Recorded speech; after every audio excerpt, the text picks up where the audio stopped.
Poser avec ma mère ou mon père, de boire un verre de thé, de discuter avec eux. Pour moi, aujourd'hui, je vous dirais ça, c'est le bonheur.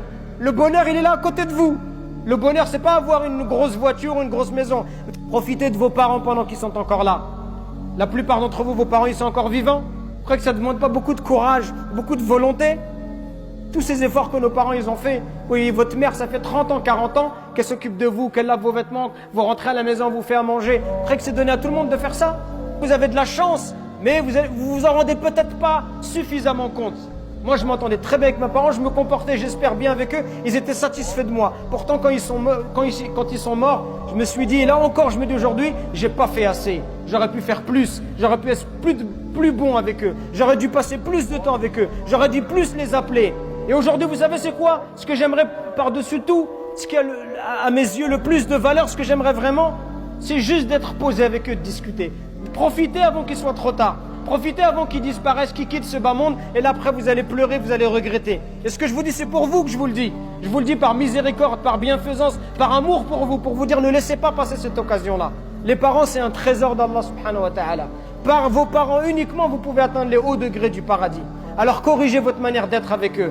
Corrigez votre manière de leur parler, votre manière de les regarder. Arrêtez de les prendre pour des imbéciles parce qu'ils n'ont pas fait d'études. Arrêtez de les prendre pour des idiots parce qu'ils ne connaissent pas la société. C'est la même chose pour vous. Si on vous renvoie au bled, vous allez complètement être dépaysé.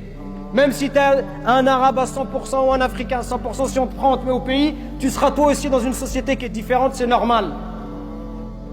Mais aie du respect pour ce qu'ils ont fait de toi, aie du respect pour le temps qu'ils t'ont accordé, aie du respect pour tous les efforts qu'ils ont fait pour toi, pour devenir la personne que tu es. Et au moins du respect pour ces efforts, pour toutes ces affaires qui t'ont acheté. Moi, quand je pense à mon père, ça me fait de la peine. Je me dis, il était ouvrier miskin, et il faisait tout pour pas qu'on ressente du manque à l'école, pour qu'on ait des vêtements de marque, pour pas que les gens ils se moquent de nous. Et ils achetaient des chaussures de marque et des choses. Je me dis, subhanallah, comment tu peux pas avoir d'amour et de miséricorde pour quelqu'un qui se comporte comme ça avec toi?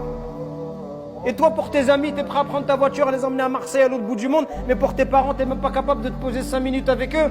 Ou quand tu les appelles, tu penses que c'est juste avec de l'argent. Il y a des gens juste, ils achètent des choses, ils déposent de l'argent et ils pensent qu'il a fait son devoir. Les parents, ce qu'ils veulent, c'est de l'amour. L'amour, c'est pas de l'argent. L'amour, ça s'achète pas avec des choses matérielles. L'amour, c'est tu te poses, tu discutes avec lui. Est-ce que tu as pris le temps d'aller au bled avec ton père? À faire un voyage avec lui en tête à tête? Ça fait partie des choses les plus incroyables.